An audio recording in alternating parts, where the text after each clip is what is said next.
Welcome to the structure analysis 1. Last time we can discuss uh, moment distribution method, important terms as a fixed and moment, and some of equation. Rest of the equation are necessary but not discussed in lecture. Now we are going to start with steps of moment distribution method. Sometimes in exam only steps are asked, and that question is of 4 to 7 marks. So the moment distribution method may be summarized as following steps. First, find out fixed end moment. Then after, we can idealize and finding distribution factor for various member, where simply supported beam distribution factor is equal to 1 and fixed support distribution factor is equal to 0. Third, prepare moment distribution table. Fourth, at each joint, find out unbalanced moment and distribute them at the joint according to the distribution force so that they are balanced. This is so-called distribution. There is no unbalanced moment at any joint and cycle 1 is completed. Fifth, distribution moment are carried over to the other end of the member with the same sign, so-called carry over 1. The cycle may be repeated depending on the accuracy desired. The final moment may be found out by summing all the moment is each column. At the intermediate joint, the sum of moment must be 0 as desired by equilibrium condition.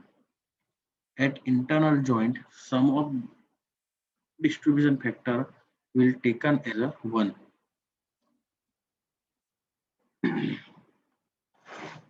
Now examples.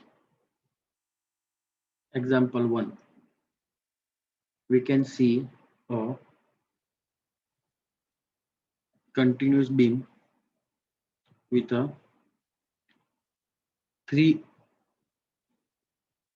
simply supported support system A, B, and C.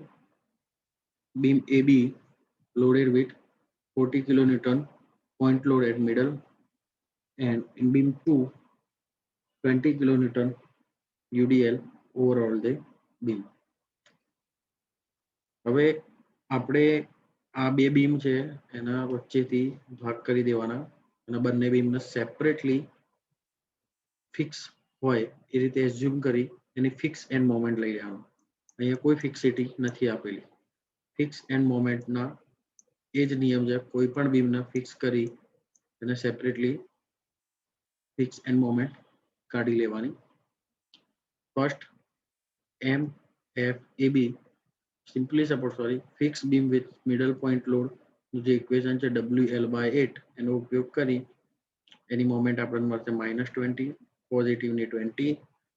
MBC જે UDL માટે છે જેની moment છે WL²/12 જેની -60 અને આની 60 થશે.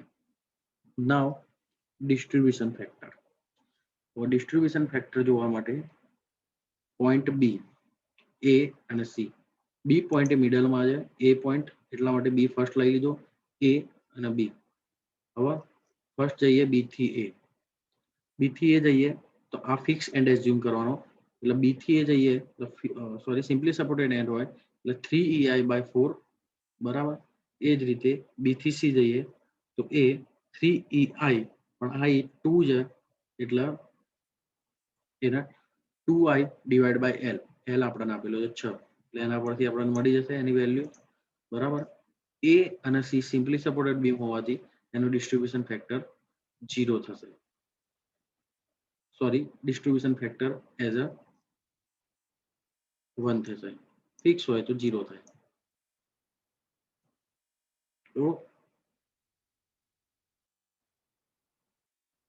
Summation of કે કરી દેવાનો, આ બંનેનો સરવાળો કરી અને 0.75 ડિવાઈડ બાય 1.75 એટલે 0.43 મળે અને 1 ડિવાઈડ બાય 1.75 કરે એટલે 0.57 મળે.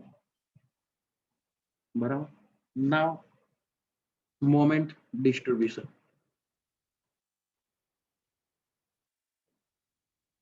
મોમેન્ટ ડિસ્ટ્રીબ્યુશન કરતી વખતે આપણે બીમ જે હોય એના બધા પોઈન્ટ્સ મૂકી દેવાના અને દરેક પોઈન્ટ્સની નીચે કોલમ ડ્રો કરી દેવાનો, એક લાઈન ડ્રો કરી ડિસ્ટ્રીબ્યુશન ફેક્ટર લખી દેવાનો. હવે જે ડિસ્ટ્રીબ્યુશન ફેક્ટર આપણા પોઈન્ટ વાઇઝ આવતા એ લખી લેવાના. a to b આવશે 1, b to a 0.43, b to c 0.57 and c to b 1. બરાબર છે. હવે ફિક્સ એન્ડ મોમેન્ટ લખવાની રહેશે અહીંયા ગાડી. હવે દરેકની ફિક્સ એન્ડ મોમેન્ટ દરેક પોઈન્ટ ઉપર a to b -20, b to a 20, -20, 20, b થી c -60 અને c થી b 60, -60 અને 60.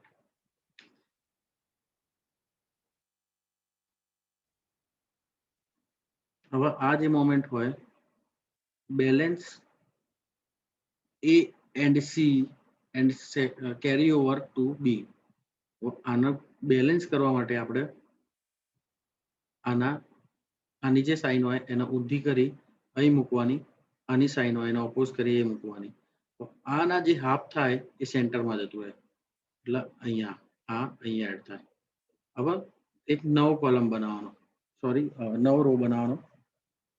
હવે એ રોમાં ફર્સ્ટ આ બધાનો સરવાળો થાય 0, 20, +20, -20, 0, 20, 10, 30, -60, -30, 90, 60, -60, 90, 0. બરાબર. ઇનિશિયલ મોમેન્ટ જેને કહીશું આપણે. ફરી એનું બેલેન્સ કરવાનું.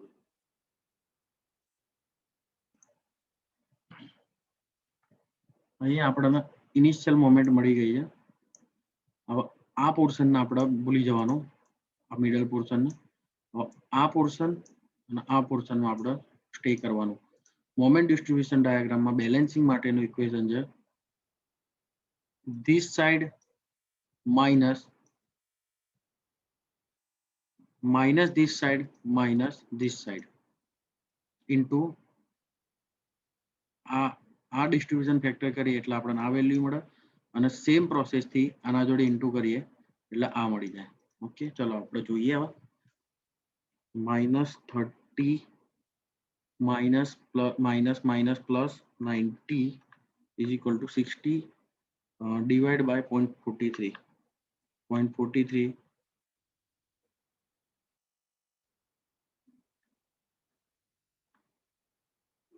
0.43 એટલે 25.8 આપણને મળી ગયું. અહીંયા ગાડી 0.25.8 જે પોઝિટિવ રહેશે.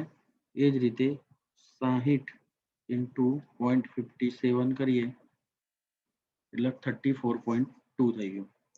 એટલે આ મળી ગયું. તો આપણે બેલેન્સ થઈ ગયું. હવે પાછો સરવાળો કરી દેવાનો દરેક વસ્તુનો. આ 0, આ 0, આટલા જ પટનો સરવાળો કરવાનો એટલે 55.8 અને -55.8. આ બે વેલ્યુ જ્યાં સુધી કોમન ના આવે ત્યાં સુધી ઇટરેશન કરતા રહેવાનું. ફરીથી આ ડિસ્ટ્રીબ્યુશન મોમેન્ટનું એમડીનું ટેબલ આપણે જનરેટ કરીએ.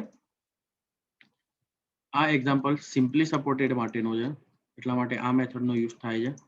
જ્યારે ફિક્સ માટેનું હોય તો એની અલગ મેથડ હોય છે. એનો બી આપણે એક એક્ઝામ્પલ જોઈ લઈએ. એના પહેલા કઈ રીતે સ્ટેપ કરે એ ફરીથી જોઈ લઈએ. ફર્સ્ટ ટેબલ જનરેટ કરીએ, ડિસ્ટ્રીબ્યુશન ફેક્ટર મૂકી દેવાનો. Just a minute. Distribution factor મૂકી દેવાનું, એની જે વેલ્યુ આપણને મળી જાય એના પરથી. બરાબર છે. ફિક્સ એન્ડ મોમેન્ટ લઈ લેવાની, બધી ફિક્સ એન્ડ મોમેન્ટ આવી ગઈ. બરાબર. સિમ્પલી સપોર્ટેડ હોય તો બેલેન્સ સિમ્પલી સપોર્ટેડ થી મિડલની સાઈડ એટલે ફિક્સિટીની સાઈડ જાય. તો આ જે 20 આવ્યો એના ઓપોઝ કરી અહીં મૂકી દેવાનો, આ જે 60 આવે એના ઓપોઝ કરી એટલે જે ટર્મ્સ આલેલો હોય એન્ડ ઉપર એનો ઓપોઝ કરી નીચે મૂકી એને હાફ કરીને મિડલમાં લાવી દેવાનું. પછી બીજી એક લાઈન કરી આ બધાનો સરવાળો કરવાનો, જે જવાબ આવે એ. હવે -a માઇનસ બી ઇન્ટુ 0.43 એકવાર કરીએ એટલે આનો જવાબ મળી જાય. એ જ રીતે -a માઇનસ બી કરી ઇન્ટુ 0.57 કરીએ એટલે આનો જવાબ મળી જાય. આ બેનો સરવાળો કરી અને જે ટર્મ્સ મળે એ ટર્મ્સ આપણું ફાઇનલ મોમેન્ટ હોય. જો એ ટર્મ્સ ઓકે થતું હોય, એ ટર્મ્સ ઇક્વલ આવતું હોય તો ધેટ્સ કમ્પ્લીટ. અને જો ઇક્વલ ના આવતું હોય તો ફરીથી એ જ પ્રોસેસ, આનો સરવાળો, આનું minus a minus B into this minus this into this, એટલે એ કરીએ એટલે આપણને ડાયરેક્ટ જવાબ મળી જશે. આ જ ઇટરેશન ત્યાં સુધી કરવાનું જ્યાં સુધી બંને ઇક્વલ આન્સર ના આવે. એટલે એ રીતે આપણને અહીંથી આપણને મોમેન્ટ મળી ગયા. મોમેન્ટ એ બી 0, મોમેન્ટ બી એ 55.8, મોમેન્ટ બીસી -55.8, મોમેન્ટ સીબી 0. કોઈ પણ કેન્ટિલીવર બીમ માટે મોમેન્ટ ફાઇન્ડ કરવા માટે આ બહુ જ ઇમ્પોર્ટન્ટ વસ્તુ છે. ના બીમ્સના અકોર્ડિંગ આ બધી વેલ્યુઝ મૂકી દઈએ, 0, 55.8 અને સી. ઓકે, એટલે 0, 55.8 -55.8 અને આ 0, બરાબર. આ 40 અને આ 90 એ આપણા સ્પાન સિમ્પલી સપોર્ટેડ મોમેન્ટ છે, જે સિમ્પલી સપોર્ટેડ બીમને કન્સિડર કરીને કરવામાં આવે છે. સિમ્પલી સપોર્ટેડ બીમ હોય તો WL/4 પોઈન્ટ લોડ માટે અને UDL માટે WL²/8 એની વેલ્યુઝ મૂકી એનો મર્જ ડાયાગ્રામ ડ્રો કરવાનો આ રીતે. અને પછી શિયર ફોર્સ અને બેન્ડિંગ મોમેન્ટ ડાયાગ્રામની વાત કરી હોય તો મિકેનિક્સ સોલિડમાં આપણે જે રીતે SFD ડ્રો કરતા હતા એ રીતે SFD ડ્રો કરી દેવાનું.